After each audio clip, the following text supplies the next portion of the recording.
नमस्कार सभी को। आज बहुत ही सौभाग्य का दिन है, शुभ दिन है। 30 मई 2022। आज राष्ट्रीय वेबिनार 365 दिवसीय में 187वां महासत्र है लगातार के लिए मुख्य वक्ता श्री देवहोता जी उड़ीसा प्रदेश से उपस्थित हो चुके हैं हमारे इस मंच पर। हम उनका तहे दिल से स्वागत और अभिनंदन करते हैं। आज के इस कार्यक्रम को आरंभ करने से पूर्व हम परमात्मा का ध्यान करेंगे। ध्यानात्मक आसन में रहते हुए हाथ जोड़कर हम गणेश वंदना करेंगे। गजाननं भूतिगणादिसेवितं कपितजम्बूफलचारुभक्षं महासुखं शोकविनाशकारकं नमामि विघ्नेश्वरपादपङ्कजम्। हथेलियों पर घर्षण करेंगे और सहजतापूर्वक कोमलता से अपने चेहरे पर स्पर्श करेंगे।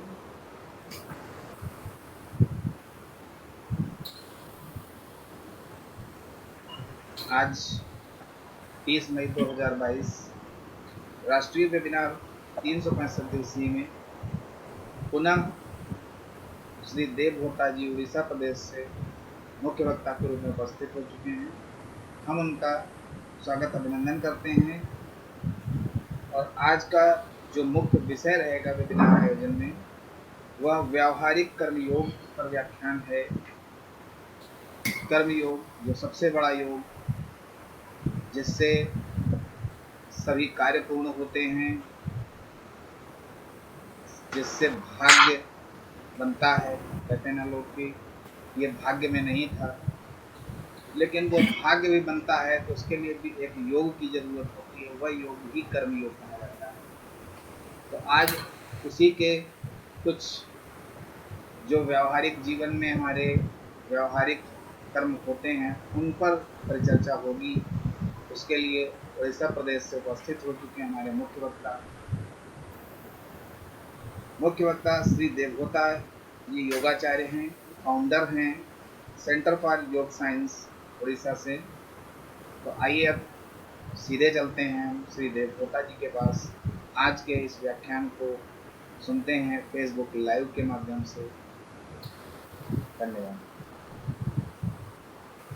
जी। धन्यवाद। ये कर्मयोग के बारे में आज का विषय कर्मयोग है। तो वो शुरू करने से पहले मैं चाहूंगा कि श्री कृष्ण भगवान के नाम पे एक श्रुति में पहले बोलूं, फिर उनका जो वचन है उसके बारे में हम लोग आलोचना करेंगे। वसुदेव सुतं देवं कंसचारूरमर्दनं देवकी परमानंदं कृष्णं वंदें जगद्गुरुं। कृष्ण भगवान को मैं अपना प्रणाम करता हूं, जो कि वसुदेवम सुतम है। वसुदेव जी के पुत्र हैं और जो बहुत बड़े राक्षस कंस और चाणूर ये दोनों को वध किए, और जो कि उनकी माता देवकी के लिए एक बहुत आनंददायी रहे हैं। और वो श्री कृष्ण भगवान सारे संसार का टीचर है, मतलब गुरु उनको बोला गया है। उनको मैं नमन करता हूं। हम लोग कर्मयोग के बारे में शुरुआत करते हैं। हम लोग बचपन से सुनते आ रहे हैं कि कर्मण्येवाधिकारस्ते मा फलेषु कदाचन मा कर्म फल हेतुर्भुर् मा ते संगो स्वत्कर्मणि। तो ये तो हम लोग बचपन से सुनते आ रहे हैं कि तो इसका अपने जो प्रैक्टिकल लाइफ है उसमें हम लोग ज्यादा बहुत कोई इसका यूज हम लोग नहीं कर पाए हैं। इसलिए नहीं कर पाए हैं क्योंकि हम लोग बचपन से ये सुनते आ रहे हैं कि भाई तुमको ये एम लेके चलना है, ये एम लेके चलना है, ये तुम्हारा टारगेट होना चाहिए। स्कूल में हम लोग एम फिक्स करते हैं, टारगेट फिक्स करते हैं, अपना जो ऑफिस है उसमें एम फिक्स करते हैं, टारगेट फिक्स करते हैं। ये केवल स्कूल बच्चों के साथ नहीं होता है, बच्चों के टीचर के साथ भी होता है। उनको भी टारगेट दिया जाता है कि भाई तुमको ये मीट करना है, ये टारगेट तुमको फुलफिल करना है। और प्राइवेट जो कंपनियां हैं उनके बारे उनका भी टारगेट्स रहता है। उनके टारगेट्स के बारे में तो हम लोग सभी जानते हैं। और आजकल तो बैंक में और सरकारी ऑफिसेस वगैरह में भी टारगेट आने लगे हैं। तो ये जो टारगेट वाला जमाना जो है, वो टारगेट का जमाना में ये कर्मण्येवाधिकारस्ते मा फलेषु कदाचन का क्या मीनिंग है, कैसे इसको हम लोग इसका जो इसको यूज कैसे कर सकते हैं, इसका जो ज्ञान है उसको कैसे हम लोग अपने हित के लिए लगा सकते हैं। तो अभी ऐसा है कि ये जो कॉन्फ्लिक्टिंग स्टेटमेंट है, दोनों कॉन्ट्राडिक्टरी है, दोनों अपोजिंग स्टेटमेंट है। एक तो एम का स्टेटमेंट है, एम के लिए बोला जा रहा है, दूसरी जगह में हम लोग को बोला जा रहा है कि कर्म के ऊपर ही तुम्हारा अधिकार है, फल के ऊपर तुम्हारा अधिकार नहीं है। तो इसको थोड़ा अच्छा से हम लोग समझेंगे। और ये जैसे हम लोग का टॉपिक है व्यवहारिक कर्मयोग, तो हम लोग ये इसके लिए जो एक स्टेप्स बनाएंगे, एक स्टेप्स मैं बनाया हूं, मैं वो स्टेप्स के बारे में डिस्कशन करूंगा कि कर्मयोग का प्राप्ति के लिए हम लोग को क्या क्या स्टेप्स, कौन सा रास्ता में अपने को जाना है, क्या क्या स्टेप्स है, और इसको कैसे हम लोग अपना मॉडर्न जो वर्क कल्चर है उसमें कैसे करके हम लोग अप्लाई कर सकते हैं। ये चीज हम लोग डिस्कशन करेंगे। अभी पहला, इसमें 4 चीज मैं पॉइंट आउट किया हूं कि कर्मयोग के लिए अपने को क्या क्या चीज समझना पड़ेगा, क्या क्या स्टेप्स क्या क्या रहना चाहिए। तो पहला स्टेप ये है कि हम लोग को समझना ये पड़ेगा कि जो डिजायर है वो मतलब desire is the real enemy. ये अपने को समझना पड़ेगा। ऐसा है जो अपना जो डिजायर है ये ऐसा एक चीज है जो कि कभी इसका समाप्ति नहीं है, ये कभी खत्म नहीं होता है। एक डिजायर खत्म हुआ तो दूसरा फिर उठा, कुछ एक चीज हम लोग पा लिए तो फिर दूसरा चीज के लिए मन आकर्षित हुआ। ऐसा करके जो डिजायर है ये इनसैटिएबल है, इसका कोई अंत नहीं है। ये जो एक रहता है अपना जो बच्चे लोग बैठते हैं, मैरी गो राउंड बोलते हैं उसको, वो घोड़ा के ऊपर बैठते हैं और घोड़ा घूमता रहता है, वैसा ही है। तो वो क्या है कि हम लोग वो घोड़े के ऊपर बैठ के हम लोग घूम रहे हैं और इसका कोई अंत नहीं है, कहीं पे उतरना नहीं है, वो उसी में ही हम लोग घूम रहे हैं। तो ऐसा जो है ये डिजायर का कोई अंत नहीं है, पहला बात। और वो डिजायर जो है वो रेस्टलेसनेस बढ़ाता है अपने जीवन में। जितना डिजायर बढ़ता है उतना अपने जीवन में रेस्टलेसनेस बढ़ता है। तो ये जो डिजायर है हम लोग को समझना चाहिए कि ये डिजायर हम लोग को कहीं पे लेके नहीं जा रहा है, या एक जो डिजायर अपने मन में उठ रहा है उसको यदि हम लोग भरपाई कर देते हैं, उसको सेटिस्फाई कर देते हैं, तो इसका मतलब ये नहीं है कि हम लोग कुछ सुखी हो जाएंगे। एक डिजायर के बाद फिर दूसरा डिजायर, फिर तीसरा डिजायर, ऐसे करके डिजायर्स आते रहते हैं और आएंगे भी।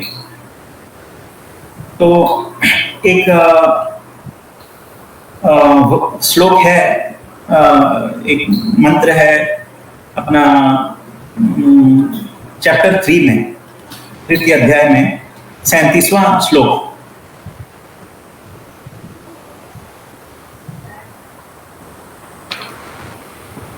इसमें बोला गया है काम एष क्रोध एष रजोगुण समुद्भव। ये जो डिजायर है, ये डिजायर और ये क्रोध, ऐसो काम ऐसो ये जो डिजायर है, और क्रोध ऐसो ये जो क्रोध है, ये रजोगुणा समुद्भव है। रजोगुण से इसका उत्पत्ति हुआ है। महासनो महापात्मा विद्वये नमिह वैरिणम। ये जो है, ये डिजायर, इसका कोई अंत नहीं है, और ये एक महापापी है, क्योंकि यही एक चीज है जो कि मनुष्य को पाप करवाता है, या जो नहीं करना चाहिए वो भी मनुष्य करता है, केवल ये डिजायर के चलते। तो इसको ये हम लोग का दुश्मन है, या एक ये अपने लिए मतलब ये कोई इसका कोई अंत नहीं है, और ये अपने को कहीं पे कोई अच्छा जगह में लेके नहीं जा रहा है, ये अपने को समझना बहुत जरूरी है। फिर 38वां श्लोक जो है, ये भी उसी के बारे में बोलता है। धूमेन बृहते बन्हिर यथा आदर्श मलेना च यथो उल्वेन अव्रत गर्भस्ततः तेनेदम अभृतम। इसका मतलब यह है कि धूमेन अभ्रियते, धूम मतलब जो धुआं को जैसे आग को मतलब कवर करके रखता है, और मलेना जो मलेना मतलब जो डट है, जो क्या बोलेंगे उसको, जैसे जो डस्ट पार्टिकल्स है, वो जैसे आदर्श मतलब मिरर को जैसे कवर करके रखता है, वैसे ही और जो मनुष्य का जो बुद्धि है, जो ज्ञान है, वो डिजायर उसको कवर करके रखता है, और मनुष्य को अपना बुद्धि प्रयोग करने नहीं देता है, या जो मतलब जो ज्ञान का डॉनिंग होना चाहिए, या जो ज्ञान का प्राप्ति होना चाहिए हम लोग को, वो ये डिजायर के पीछे भागते वो डिजायर मतलब ज्ञान का प्राप्ति नहीं हो पाता है। तो यहाँ पे बोलना ये चाह रहे हैं श्री कृष्ण भगवान कि तुम जितना भागते रहोगे उतना तुम ज्ञान से दूर होते रहोगे, जितना तुम डिजायर के पीछे भागते रहोगे उतना ही तुम ज्ञान से दूर होते जाओगे। और एक उदाहरण भी दिए हैं, जैसे गर्भ, यथो उल्वेन अवृत गर्भ जैसे गर्भ के अंदर जो गर्भाशय है वो जैसे कवर होकर रहता है, वैसे ही बुद्धि को ये डिजायर कवर करके रखता है।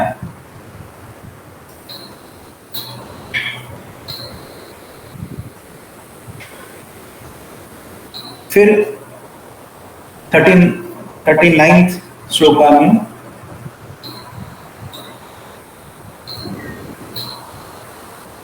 अभृतं ज्ञानमेतेन ज्ञानिनो नित्य वैरिणा कामरूपेण कौन्तेय दुष्पुरेण नलेन च।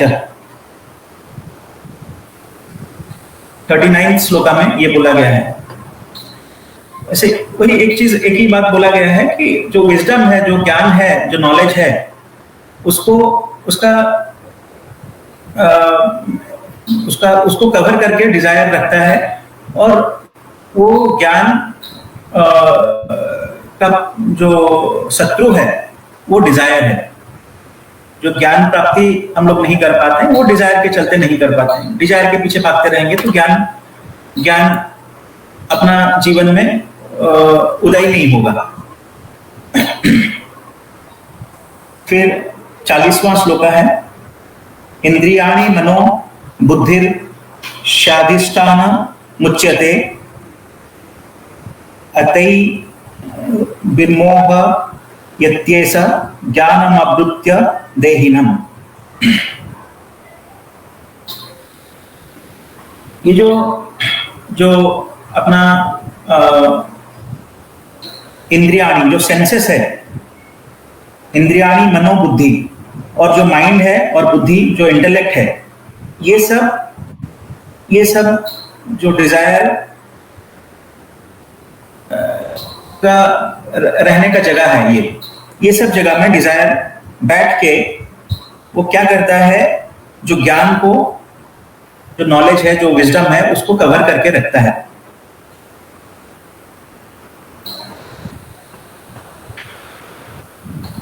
तो इसलिए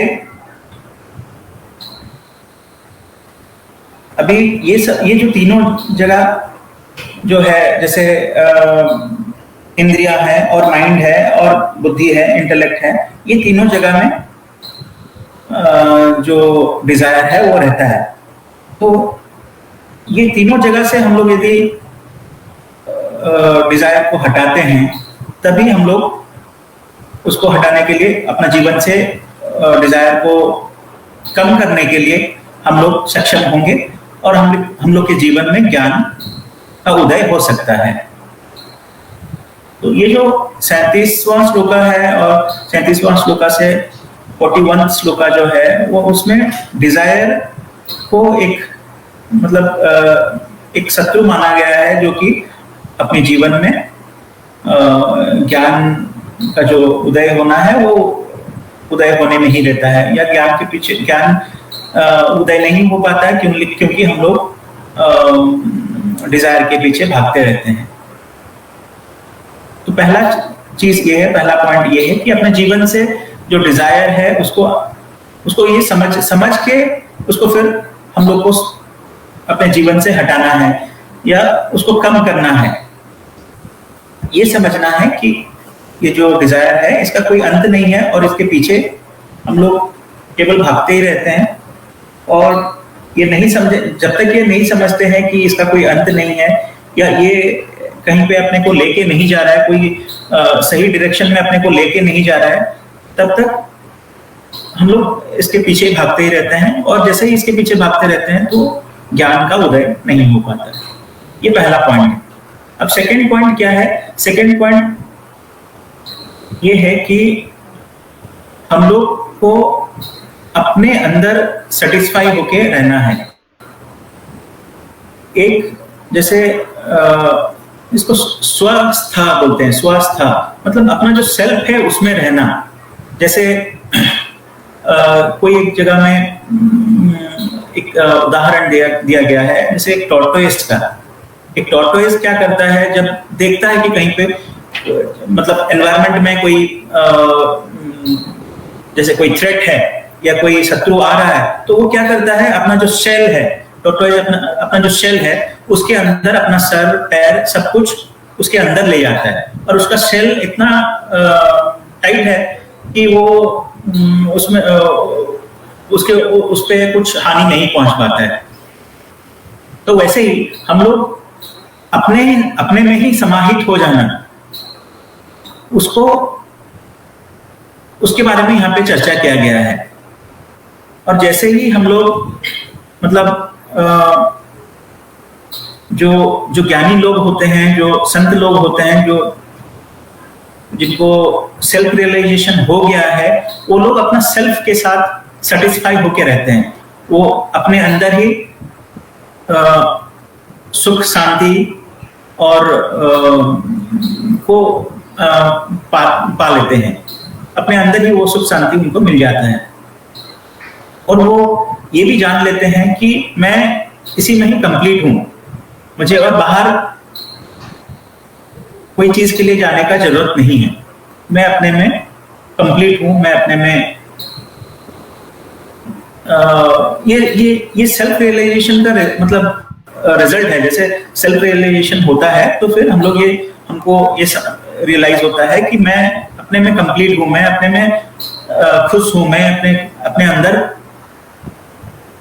ऑल सेटिस्फाइड हूं, और मुझे कोई डिजायर के पीछे भागने का कोई जरूरत नहीं है।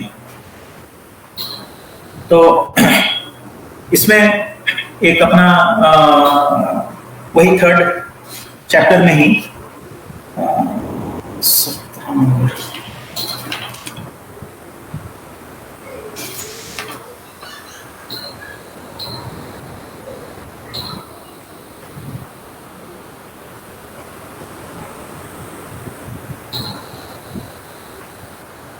ये 17 नंबर श्लोक एक है, बहुत सुंदर श्लोक है, बहुत इंपॉर्टेंट श्लोक है ये।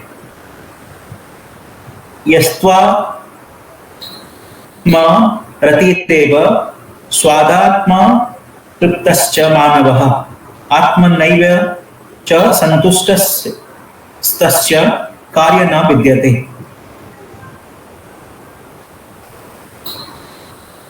जो मनुष्य आत्मारति है, मतलब जो अपने में संतुष्ट है, जो अपने सेल्फ में खुश है,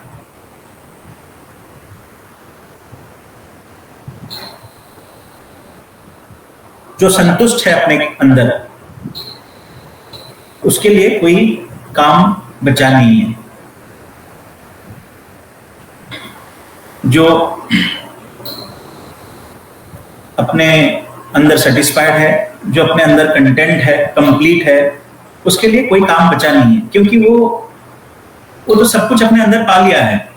तो वो बाहर उसको जाके बाहर कोई डिजायर के पीछे भागना या कोई काम उसके लिए बचता नहीं है, वो अपने अंदर कंप्लीट रहता है।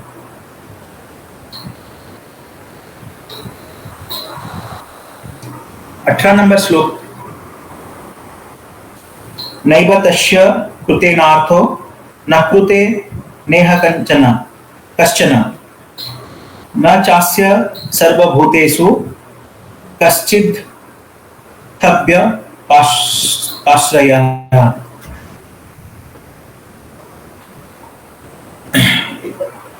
इसमें ये श्लोक में ये बोला गया है कि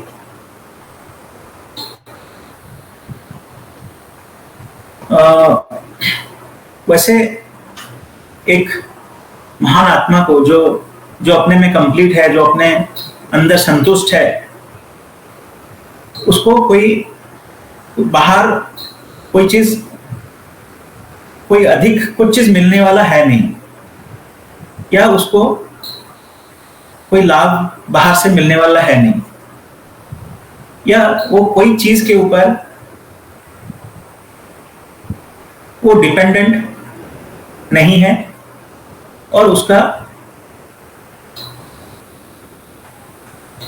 कोई चीज के ऊपर इंटरेस्ट भी नहीं है। इसलिए नहीं है क्योंकि वो अपने अंदर कंप्लीट है, वो अपने में कंप्लीट है। तो ये अब कोई अपने में कैसे रहे, ये इसका थियोरेटिकली सबको, जैसे अभी कोई सुनेंगे तो उनको ये लगेगा कि ये मन में प्रश्न उठेगा कि अपने में कैसे कंप्लीट रहें, अपने में कैसे कंप्लीट रहें। तो मैं ये बोलना चाहूंगा कि इसके लिए ये जो सेल्फ रियलाइजेशन का जो रास्ता है, ये सेल्फ रियलाइजेशन का जो रास्ता है वो लीड करता है ये पॉइंट पे, जहां पे कि हम लोग कंटेंट हो जाते हैं अपने अंदर, अपने में फुल हो जाते हैं, अपने में कंप्लीट हो जाते हैं। ये सेल्फ रियलाइजेशन का एंड रिजल्ट है। और सेल्फ रियलाइजेशन के लिए योग के माध्यम से हम लोग सेल्फ रियलाइजेशन कर सकते हैं।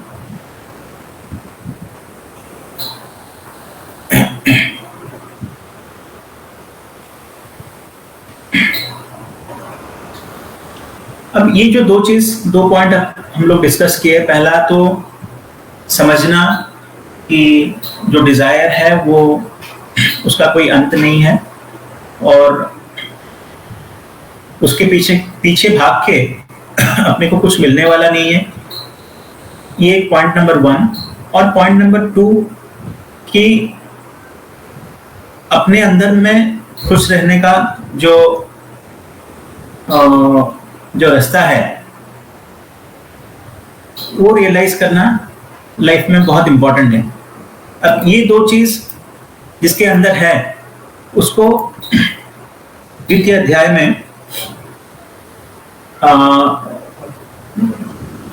लॉर्ड कृष्णा उसको स्थित प्रज्ञा बोल के बोले हैं। उनको स्थित प्रज्ञा बोल के बोला जाता है। जो अपना जितना भी डिजायर है, मतलब अननेसेसरी डिजायर्स जो चीज है, जो बहुत बहुत ज्यादा कोई डिजायर है जो कि अपने को ज्ञान से दूर लेते जा रहा है, और जो अपने अंदर वो संतुष्ट है, कंटेंट है, वो उसको स्थित प्रज्ञा बोल के बोला गया है। द्वितीय अध्याय में लॉर्ड कृष्णा उनको वैसे संत को स्थित प्रज्ञा बोल के बोले हैं। अभी ये दो बहुत इंपॉर्टेंट पॉइंट है। फिर इसके बाद में एक थर्ड पॉइंट ये भी है कि अपने को, मनुष्य को अपना जो काम है वो एज ए सेक्रीफाइस करना चाहिए।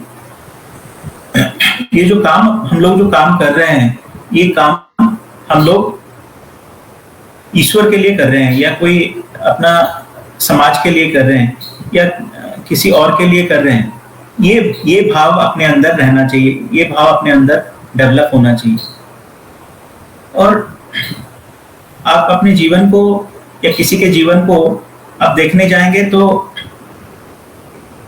एक ह्यूमन बीइंग, वो उसका मतलब जो कंजम्पशन है वो कितना कंज्यूम कर सकता है। कुछ भी कोई भी चीज, जो भी सेंसरी ऑब्जेक्ट्स हैं, उसको वो कितना कंज्यूम कर सकता है। वो जितना कोई चीज के वो सेंसरी ऑब्जेक्ट के पीछे भागता जाएगा, वो उतना ही उसका जीवन में वो उतना अशांत रहेगा और वो भागता ही रहेगा। उसके जीवन में वो शांति रहेगी नहीं, पीस जो है वो उसके जीवन में रहेगी नहीं। तो ये जो अपना मनुष्य का, हम लोग जितना भी कोई बहुत पैसा कुछ कमा रहा है या बहुत अपने लिए सोच के कमा रहा है, और एक दिन ऐसा आता है कि वो सडनली सब कुछ छोड़ के चला जाता है, तो वो रहता किसके लिए? वो अपने लिए जो इतना भागदौड़ करके कमाया, अपना सेटिस्फेक्शन के लिए या अपना खुशी के लिए जो कमाया, वो कुछ उसका काम में आया नहीं। और यही सत्य है, आप देखने जाएंगे तो यही होता है। हम लोग अपने लिए कितना कमाते हैं, अपने लिए कितना कुछ कमा सकते हैं। हम लोग को बहुत अपना जो रिक्वायरमेंट है, अपना जो कंजम्पशन है, वो बहुत ज्यादा नहीं है एक मनुष्य का। बाकी एक्चुअल में रिक्वायरमेंट नहीं है। बाकी जो भी रिक्वायरमेंट है वो मेंटली रिक्वायरमेंट है कि मुझे ये चाहिए, मुझे ये चाहिए, मुझे ये चाहिए। एक तो रोटी पचानी है पेट में, बाकी हम लोग और 10 चीज खाने के लिए अपने अंदर डिजायर है। तो वही बात है। तो ये जो कुछ भी हम लोग कर रहे हैं, ये ऐसे ही हम लोग दूसरों के लिए कर रहे हैं, या अपने लिए हम लोग अपने को बहुत ज्यादा कुछ का रिक्वायरमेंट नहीं है, और ये जो कुछ भी कर रहे हैं हम दूसरों के लिए ही कर रहे हैं। बाकी हम लोग समझते ये है कि मैं अपने लिए कर रहा हूँ, मेरे लिए ही कर रहा हूँ, अपने एकदम इमीडिएट परिवार के लिए कर रहा हूँ, बाकी वैसा नहीं है।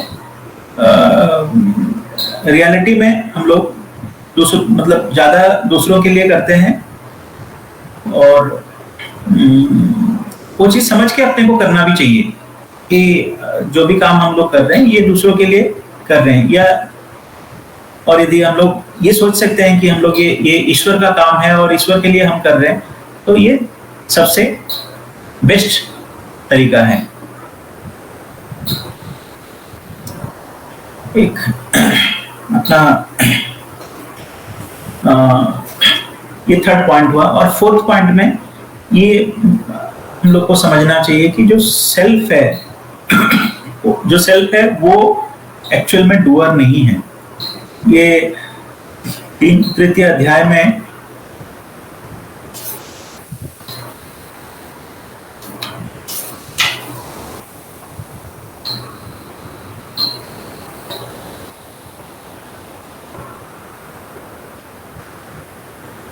तृतीय अध्याय में 27वां जो मंत्र है उसमें प्रकृते है क्रियमाणानि गुणै कर्माणि सर्वशः अहंकार विमूढ़ात्मा कर्ता हर्मिति मन्यते।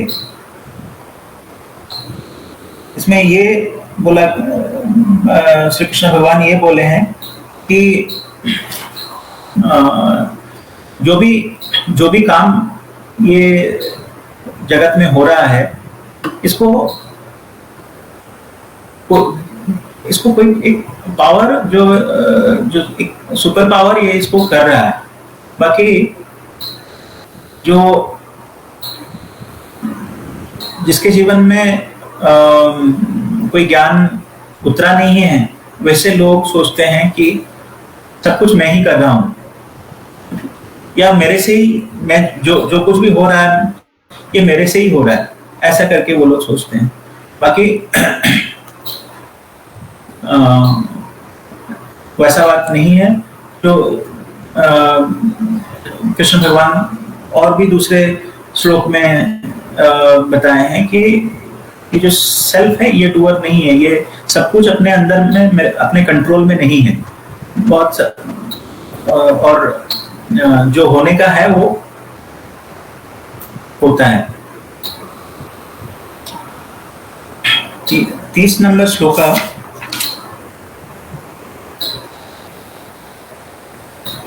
मयि सर्वाणि कर्माणि संन्यस्ताध्यात्मा चेतसा निराशीर्नि मर्मो भूत्वा युद्धस्व विगरज्वरः।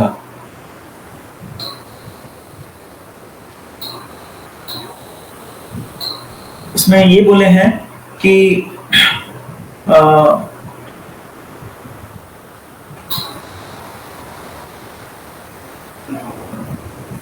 वो कृष्ण को अर्जुन को ये बताते हैं कि तुम जो काम तुम कर रहे हो ये तुम मेरे लिए करो, और तुम अपने आप को अपना सेल्फ में एस्टेब्लिश करके, मतलब तुम अपने जो दूसरा पॉइंट के बारे में हम लोग जो डिस्कशन किए, जो अपने अंदर रहना है, या अपने अपना जो कंप्लीटनेस है, अपने अंदर जो सुख शांति जो है उसको ढूंढ लेना। सेल्फ रियलाइजेशन का जो कॉन्सेप्ट है, सेल्फ रियलाइज करना, वो करके तुम जितना भी तुम्हारा डिजायर्स है और या ईगो है उससे तुम दूर होके मेरा काम समझ के तुम करो। ये 30वां श्लोक में श्री कृष्ण भगवान बोले हैं। तो ये जो चार चीज रहा, एक तो अपना जो जो डिजायर है उसको वो रियल एनिमी है, वो उसको समझना है, और समझ के डिजायर से जितने भी हम लोग धीरे धीरे प्रैक्टिस के साथ डिजायर अपने जीवन में कम कर सकते हैं, हम लोग ये महसूस करेंगे कि उतना ही अपने जीवन में हैप्पीनेस उतना ही बढ़ेगा। जो हैप्पीनेस इंडेक्स है वो उतना ही बढ़ेगा। जितना डिजायर कमता जाएगा उतना अपने जीवन में ज्ञान बढ़ेगा, और जो सेल्फ सेटिस्फेक्शन है वो बढ़ेगा, खुशी बढ़ेगा, ये सब बढ़ेगा। और सेकंड स्टेप ये है कि सेल्फ रियलाइजेशन के पाथ में हम लोग को जाना, जाके सेल्फ रियलाइज करना जरूरी है, और वो सेल्फ रियलाइज करके हम लोग को अपने अंदर में ही सेटिस्फाई होके रहना है। ये सेकंड स्टेप है। ये सेल्फ रियलाइजेशन का जो बात है ये सेकंड स्टेप है। ये सब स्टेप में धीरे धीरे हम लोग जाके ये चार चीज हम लोग जब समझ लेंगे, ये चार चीज अपने जीवन में जब ये प्रैक्टिस करना शुरू कर देंगे, तो फिर अपने जीवन में जो कर्म योग है वो स्पॉन्टेनियसली होने लगेगा। मतलब ये कर्म योग, कर्मण्येवाधिकारस्ते, ये तो हम लोग बचपन से सुनते आ रहे हैं। बाकी ये डिटैचमेंट फ्रॉम द वर्क कितना हो पाता है, उतना नहीं हो पाता जितना जितना यहाँ पे समझाया गया है। या इसको हम लोग बहुत समय में हम लोग इसको प्रैक्टिकल नहीं मानते हैं कि ये आज का समय में इसका कोई उपयोग नहीं है, ये करके मानते हैं। बाकी इसका बेनिफिट जो है इसके बारे में हम लोग डिस्कशन करेंगे आगे। ये दूसरा पॉइंट हुआ। तीसरा पॉइंट जो है, ये हम लोग ईश्वर के प्रति सैक्रिफाइस का भावना रखते हुए अपना काम करेंगे। ये जो काम मैं कर रहा हूँ ये ईश्वर के लिए कर रहा हूँ, ये तीसरा पॉइंट है। और चौथा पॉइंट ये अपने को समझना है कि self is not the doer, self doer नहीं है, वो कोई एक पावर है जो कि चला रहा है। अपने अंदर वो ईगो जो है, सेल्फ कि मैं सब कुछ कर रहा हूं, वो ईगो का कोई प्लेस नहीं है। होने से कर्म योग फिर स्पॉन्टेनियस हो जाता है, मतलब वो अपने आप हो जाता है, इसमें कोई और अधिक कुछ करने का जरूरत नहीं रहता है। तो जैसे अपना कर्म योग के बारे में जो डिस्कशन है, वो डिस्कशन चैप्टर 2 से ही शुरू हो जाता है। चैप्टर 2 जो कि जिसमें श्री कृष्ण भगवान अपना ज्ञान वाणी शुरू किए हैं। उसमें कर्मण्येवाधिकारस्ते का जो श्लोक है वो 47 नहीं, वो 47 वाला श्लोक है वो। तो उसमें हम लोग सबको पता है कि उसमें श्री कृष्ण भगवान ये बोले हैं कि कर्म के लिए ही अपना राइट है, और इसका जो फ्रूट्स है या जो कर्म का फल है उसके ऊपर हम लोग का कोई राइट नहीं है, या हम लोग ये करने से वो मिलेगा ही ऐसा करके सोच के अपने को वो काम नहीं करना चाहिए।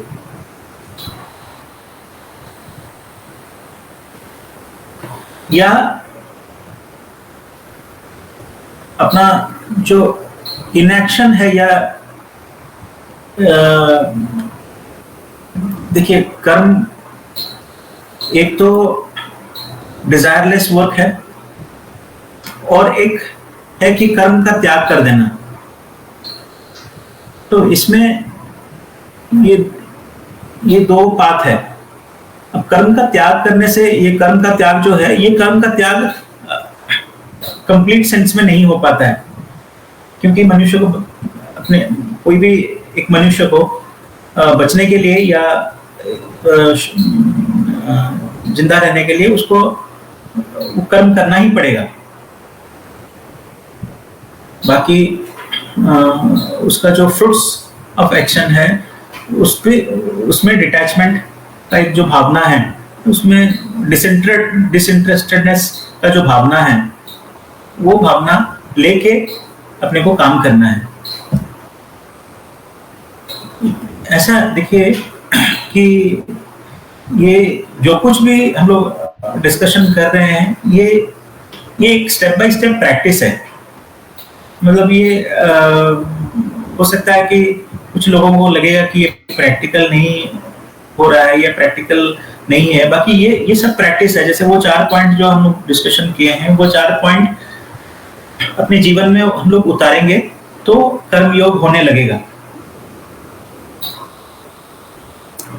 कर्मयोग स्पॉन्टेनियसली होने लगेगा, फिर मतलब सहज भाव से होने लगेगा। तो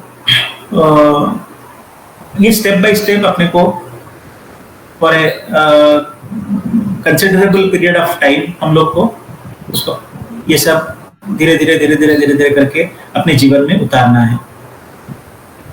कठोपनिषद में बोला गया है कि जो कॉन्शियसनेस है वो धीरे धीरे स्टेप बाय स्टेप बढ़ता है, और जितना हम लोग वो जितना कॉन्शियसनेस का राइज मतलब जितना बढ़ता है अपने जीवन में, उतना ही हम लोग फ्री होते जाते हैं, उतना ही हम लोग सहज होते जाते हैं, उतना ही फ्री होते जाते हैं। और जितना ही वो कॉन्शियसनेस का जो इंडेक्स है वो जितना कम रहता है, उतना हम लोग कम फ्री है, उतना हम लोग बॉन्डेज में घुसते रहते हैं, मतलब उतना बॉन्डेज में रहते हैं। इतना ज्यादा बताया भी नहीं जा सकता। ये जितना भी आजकल देखिए हर जगह में, स्कूल में हो, अपना ऑफिस में हो, अपना प्राइवेट ऑफिस हो, गवर्नमेंट ऑफिस हो या सेमी गवर्नमेंट बैंक जैसा हो, ये सब हर जगह में आजकल टारगेट्स है, एम्स है, मतलब सब जगह में टारगेट्स दिया गया है। टारगेट्स वो मतलब टारगेट्स आर कम्प्लीटली फाइन, मतलब वो उसमें टारगेट्स लेने में या टारगेट्स देने में उसमें कोई प्रॉब्लम नहीं है। बाकी वो टारगेट्स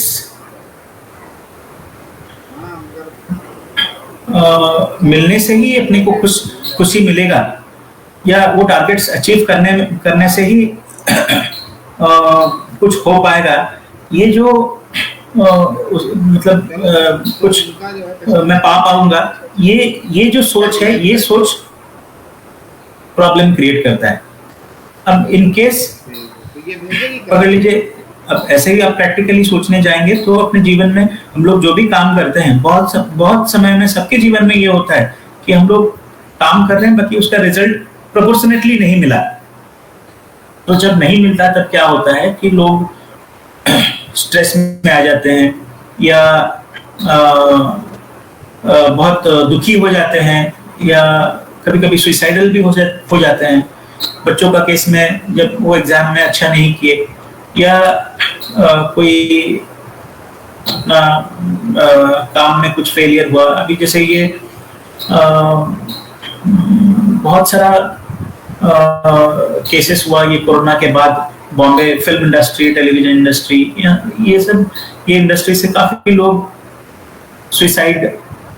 सुसाइडल मतलब थॉट्स रहा, या बहुत कोई सुसाइड भी किए। ये सब क्यों हुआ?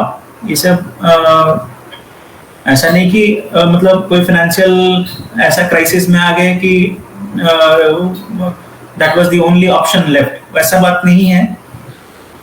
ये इसलिए हुआ क्योंकि वो अपने को सही तरीका से मैनेज नहीं किया, अपना जो इमोशंस है उसको सही ढंग से वो मैनेज नहीं कर पाए। तो अपने आप को अपने अंदर खुश रहने का जो रास्ता है, अपने अंदर खुशी पाने का जो रास्ता है, वो रास्ता में सबको उतरना चाहिए। वो रास्ता वो उस रास्ता में उतर के सेल्फ रियलाइजेशन का जो रास्ता है, वो that is the most important और most practical thing to do. वो नहीं रहेगा तो फिर हर क्षेत्र में अपने को इश्यूज फेस करना पड़ेगा, प्रॉब्लम्स फेस करना पड़ेगा। अब जो यदि हम लोग ये कर्मयोग को सही तरीका से समझेंगे तो ये सब जो सोशल प्रॉब्लम्स हो रहा है, ये सोशल प्रॉब्लम्स काफी हद तक कम हो जाएगा।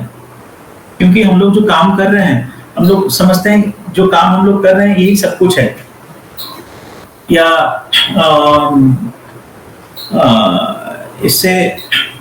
इससे ही मेरे को खुशी मिलेगा, ये मैं एक टारगेट कंप्लीट कर लूंगा, उसी से ही मुझे खुशी मिलेगा, और उसके बियॉन्ड और कुछ है नहीं। ये जो वैसा जो सोच के हम लोग चलते हैं, या काफी लोग ऐसा भी होता है कोई एग्जाम में खराब किए तो फिर इतना अपसेट हो गए कि फिर वो बाउंस बैक नहीं कर पाए, या इतना हार गए अपने जीवन से कि वो बाउंस बैक नहीं कर पाए। ये तो फिर कोई मतलब नहीं बना, क्योंकि अभी प्रॉब्लम सभी के जीवन में आता है, और जब भी प्रॉब्लम आता है तो उसको फेस करके we should be able to bounce back. मतलब उसको वो एक बार हाँ ठीक है, कुछ दिन तक एक साधारण कोई आदमी को जिसको ये सब का ज्ञान नहीं है, वो फिर भी उसको थोड़ा कुछ दिन वो प्रॉब्लम में रह के फिर one should be able to bounce back, फिर दोबारा वो काम करके फिर आगे बढ़ना चाहिए। बाकी बहुत सारा केसेस में क्या होता है कि लोग इतना अपसेट हो जाते हैं कि वो बाउंस बैक नहीं करते हैं, या वो अपना जितना भी जो स्ट्रेंथ है या मेंटल स्ट्रेंथ है या जो साहस है उसको वो खो देते हैं, क्योंकि हम लोग समझे ही गलत है। क्योंकि हम अपना जो काम है या जो कुछ भी कर रहे हैं उसके बारे में अपना समझ गलत हुआ है। तो इसको, ये कर्म योग को हम लोग सही तरीका से समझेंगे तो फिर ये जो प्रॉब्लम है ये अपने जीवन में होगा नहीं। फिर अपना 47 श्लोका के बाद 48 श्लोका में भी बहुत अच्छा बात बोला गया है। योगस्थो कुरु कर्माणि सड़कत तत्वा धनंजय सिद्ध्या सिद्ध्यो समो भूत्वा समत्वम योग उच्यते। ये अपने अंदर जो कंपोज, अपने अंदर काम रह के, अपना कंपोजर में रह के अपना जो काम है उसको हम लोग को करना चाहिए। जितना भी अटैचमेंट है, जितना भी हम लोग जो भी अटैचमेंट अपने कर्म फल के साथ है, वो उसको छोड़ के अपना काम करना चाहिए। और एक ऐसा माइंडसेट अपने को डेवलप करना चाहिए जिसमें हम लोग जो भी फल आए, जो भी रिजल्ट आए, वो सक्सेस आए चाहे फेलियर आए, उसमें हम लोग एक समानता मेंटेन कर सकें, इसको दोनों को समान ले सके अपने जीवन में। और वही समानता को ही योग बोला गया है।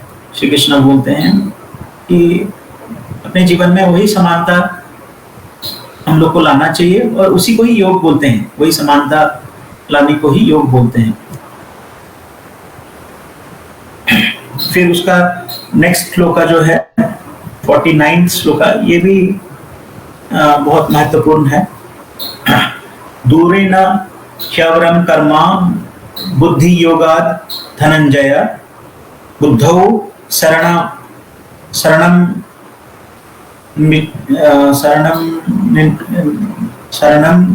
विच्च कृपणा फल हेतवः। इसमें बुद्धि योग से जो कर्म है, जैसे हम लोग बिना समझ के कर्म, अटैच होके जो कर्म करते हैं, ये उससे काफी हीन है बोल के बोला गया है। जो मतलब बुद्धि योग को अच्छा बोला गया है, और जो कर्म डिजायर के साथ जो कर्म है उसको नीचा दिखाया गया है। तो ये समझ के हम लोग को अपना बुद्धि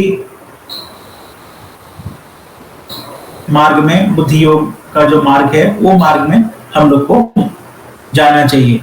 और जो भी यहाँ पे कृष्ण भगवान ये बोलते हैं कि जो भी अपना ये डिजायर लेके जो काम करता है वो उसके जीवन में दुख आता ही है, आज नहीं तो कल उसके जीवन में दुख आता ही है। जब उसको मिल जाएगा अपना जो टारगेट लेके चल रहा है वो यदि मिल जाएगा तो फिर वो खुश हो जाता है। जब वो टारगेट कभी फेल हो जाता है तो फिर बहुत दुखी हो जाता है। ऐसा भी हो सकता है कि वो दुखी होके और फिर दोबारा वो बाउंस बैक नहीं कर पाए, या दोबारा वो काम ठीक से शुरू नहीं कर पाए, या दोबारा काम नहीं कर पाए ठीक से, या कोई एक्सट्रीम स्टेप ले ले, ये सब का संभावना है। उसके बाद में 50वां जो श्लोक है,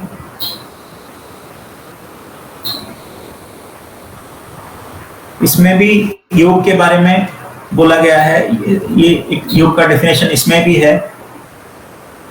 इसमें लॉर्ड कृष्णा बोलते हैं योगा कर्मसु कौशलम। योगा क्या है? योगा कर्मसु कौशलम है, स्किल इन एक्शन है। मतलब जो काम करने का जो स्किल है, कैसे हम लोग काम करेंगे, वही योगा है। ये जो योगा का जो पाथ है, कर्म योग का जो पाथ है, ये वही है कि हम लोग को काम करने का सही तरीका मालूम हो जाए, वही कर्म योग है। अब वो क्या है? वो डिजायरलेस वर्क है, और अपने अंदर में अपने आप में रह के डिजायरलेस काम ईश्वर को डेडिकेट करके करना, यही है कर्मसु कौशलम। इसी को ही अपना योग, कर्म योग बोला गया है। पहला पॉइंट था कि हम लोग डिजायर को अपना शत्रु समझ के, डिजायर को शत्रु समझ के उसको त्याग करेंगे, ये पहला बात था। दूसरा बात ये था कि अपने आप में, अपने अंदर हम लोग खुशी को ढूंढेंगे, ये दोनों चीज। और तीसरा चीज था हम लोग जो भी काम करेंगे वो ईश्वर को डेडिकेट करके ईश्वर के लिए कर रहे हैं, ये संसार के लिए कर रहे हैं, ये सब ये मान के हम लोग कर्म करेंगे। और ईगो नहीं रखेंगे कि ये कर्म, जो भी कर्म कर रहा हूं मैं ही कर रहा हूं, ये सोच के नहीं करेंगे। ये सब चीज लेके हम लोग जो भी काम करते हैं, तो वो उसको योग बोला गया है।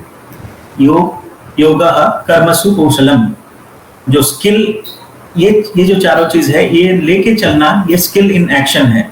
यही स्किल रिक्वायर्ड है कर्म योग के लिए। ये चारों जो स्टेप्स है, ये स्टेप्स कर्म योग का स्टेप्स है, स्किल्स है।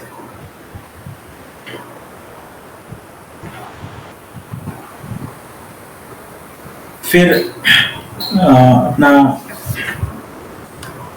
जो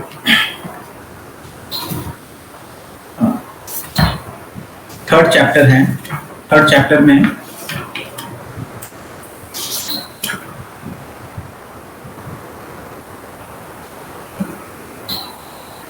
चौथा जो श्लोक है,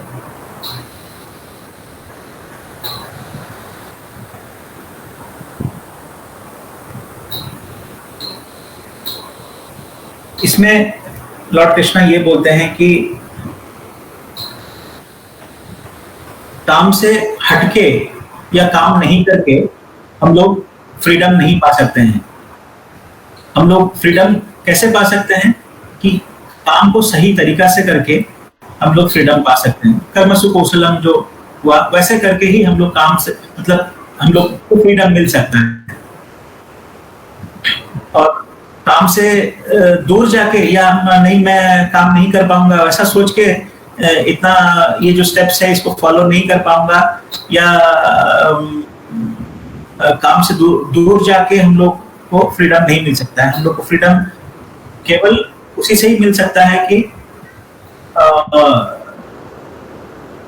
जो ये चार चीज फॉलो करके जो काम करे उसको ही फ्रीडम मिल सकता है। उसी को ही योगा बोला गया। शुक्ला जी, और कितना समय है अपने पास? समय पूरा हो चुका है, आप हाँ, हाँ। देखिए। तो यही है कर्मयोग के बारे में कि ये जो 4 चीज़ है, ये 4 स्टेप्स हैं। ये 4 स्टेप्स रहेगा तो अपने जीवन में जो एक्सट्रीम स्टेप्स हो जाता है, जो एक्सट्रीम आजकल जो हम लोग प्रॉब्लम देख रहे हैं, ये प्रॉब्लम्स कर्म के लिए सभी दुखी हैं। अपने जीवन में कर्म को लेके सभी दुखी हैं। बच्चों से लेके बड़ों तक सभी दुखी हैं। तो ये जो कर्म दुख का कारण जो हो जा रहा है, ये दुख रहेगा नहीं। हम लोग ये 4 चीज मान के चलेंगे, ये 4 चीज धीरे धीरे एक एक करके अपने जीवन में उसको उतारेंगे, तो फिर कर्मयोग संपूर्ण हो सकता है और हम लोग कर्मयोग का जो लाभ है उसको उठा सकते हैं। और यही this is the only way. ये इसको छोड़ के और कोई रास्ता नहीं है। कर्म करने का और कोई उपाय नहीं है। यही कर्म करने का यही ही उपाय है। This is the only way, this is the only path. ये 4 चीज समझ के काम करना, यही this is the only path. ये इतना बोल के मैं अपना वक्तव्य एंड कर रहा हूँ और धन्यवाद देता हूँ मैं आप सबको।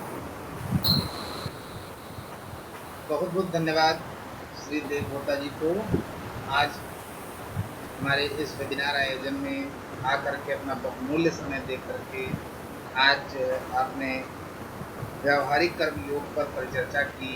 इसके लिए मैं तहे दिल से जो है आपको अपने पूरे रिस्किल योग के परिवार की तरफ से धन्यवाद व आभार व्यक्त करता हूँ। आज का ये महासत्र विशेष महासत्र था, जैसे व्यावहारिक कर्म योग पर। आज की जो रोजमर्रा की जिंदगी में लोग अपने कार्य को पूर्ण मनोयोग से नहीं कर पाते हैं और असफल हो जाते हैं और वो दुखी हो जाते हैं। यानी कह लीजिए कि उनके जीवन में जो उनको मिलना चाहिए, जो उनकी अपेक्षा होती, वो उन्हें नहीं मिल पाता है।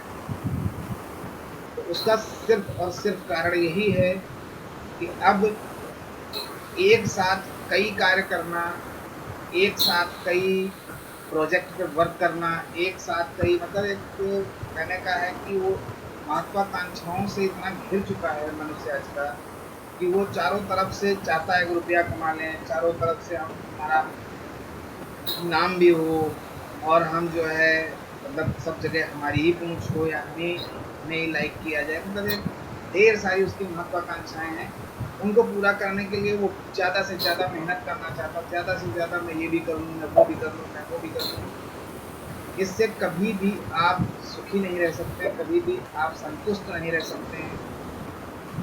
आपको असल में एक्चुअल में अपने आप को अगर निखारना है, कर्म को करना है, अच्छे से मनोयोग से करना है, तो आपको एकाग्रता लानी होगी और किसी एक पर आपको भरोसा करना होगा। एक कर्म के द्वारा आपको सिद्धि प्राप्त करनी है, निश्चित आप सफल होंगे और वह आपका जो कर्म होगा वह योग के साथ कर्म किया जाएगा। जैसा कि बहुत सारी अलग अलग विश्लेषणात्मक और अलग अलग जो गीता, भगवद गीता के अंतर्गत श्लोक और जितना भी ये सब बताया गया है श्री कृष्ण जी के द्वारा, वो सब यही बताया गया है कि कर्म कर, फल की इच्छा मत कर, फल तो मिलेगा ही। मगर वो जो कर्म किया जा रहा है उसमें आपकी योग की भावना कितनी लगी हुई है, आपकी तल्लीनता कितनी है, आपका कंसंट्रेशन कितना है। मछली की आंख केवल अर्जुन को ही दिखी थी, क्यों? तो ये कहीं ना कहीं मतलब आज हम मछली की आंख नहीं, हम पूरी मछली को ही नहीं देख पा रहे हैं।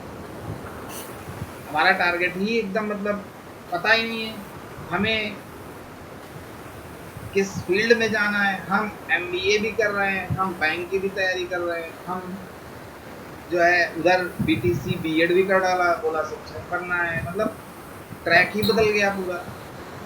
B.Tech कर डाला, इंजीनियरिंग की तैयारी की, इंजीनियर बनने के बाद रुपये लगा मैं BTC करूँगा, मुझे प्राथमिक शिक्षक बनना है। मतलब जब आपका अचीवमेंट कैसे आपको हासिल होगा, आपका कर्म कैसे कंप्लीट होगा, आपको उसका फल कैसे मिलेगा? आप आप एम बनाइए, उस एक एम को पूरा करने के लिए आप अच्छे से उसकी पूरी तैयारी तल्लीनता से करिए, निश्चित है आप सफल होंगे, आप सफल होंगे। आपको अलग निखारना होगा अपने आप को। ये बार-बार ट्रैक बदल के आप फील्ड बदल देते हो, ट्रैक बदल देते हो, उससे आप सोचिए कि नहीं हम सब कुछ कर ले जाएँगे, तो वो बहुत ही इम्पॉसिबल है और इसीलिए आपका दुःख का कारण बस यही है। आज जो आज आप अपने आप में सैटिस्फाइड नहीं हो पा रहे अपनी लाइफ़ से, अपने कार्य से, अपने अचीवमेंट से, तो उसका कारण ही यही है कि हमें एकाग्रता लानी होगी और एक पथ पर चलना होगा। आप निश्चित है कि कार्य में कुशल होंगे और वो कार्य आपको जो है बिल्कुल सफल कराएगा, आपको उसका फल प्राप्त होगा। आपके अकॉर्डिंग होगा और आप सुखमय जीवन बिता सकते हैं। आप अपने आप में संतुष्ट रह सकते हैं। भले आपको बहुत ही लग्ज़री लाइफ़ ना मिले, मगर आप सैटिस्फाइड रहें। देखिए संतुष्टि ही आपका सुख का कारण बन सकती है। लग्ज़री लाइफ़ के लिए बहुत सारा पैसा और बहुत सारी ऐशो आराम की ज़िंदगी आपके लिए सुखमय नहीं ला सकती है। बहुत पैसा हो आप तब भी सुखी जीवन नहीं व्यतीत कर सकते हैं, क्योंकि उसमें भी बहुत सारे विघ्न हैं। तो ये एक कहने का बस तात्पर्य यही है कि व्यावहारिक कर्म योग सबसे बड़ा योग है। आपको इस योग के माध्यम से ही जीवन में सब कुछ मिल सकता है।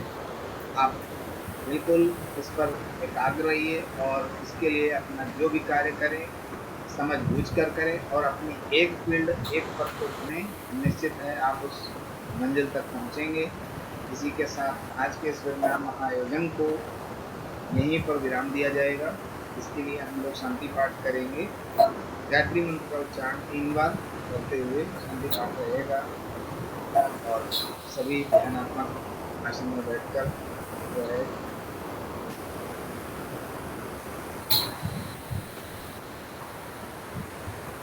ॐ भूर्भुवस्सुवः तत्सवितुर्वरेण्यं भर्गो देवस्य धीमहि धियो यो नः प्रचोदयात्। ॐ भूर्भुवस्सुवः तत्सवितुर्वरेण्यं भर्गो देवस्य धीमहि धियो यो नः प्रचोदयात्। ॐ भूर्भुवस्सुवः तत्सवितुर्वरेण्यं भर्गो देवस्य धीमहि धियो यो नः प्रचोदयात्। ॐ शान्तिः शान्तिः शान्तिः। करेंगे तो ऐसा करेंगे और सहजता पूर्वक कोमलता से अपने चेहरे पर स्पर्श करेंगे और आहिस्ता-आहिस्ता हम अपने करते हुए आज का महासत्व सराहनीय पुनः धन्यवाद श्री देवव्रता जी को और पुनः आमंत्रण नए विषय के साथ नए तिथि पर आने के लिए हमारे ऋषि योग की वेबिनार आयोजन में। इसी के साथ सभी को मेरा नमस्कार। आज का कार्यक्रम यहीं विराम देगा। धन्यवाद।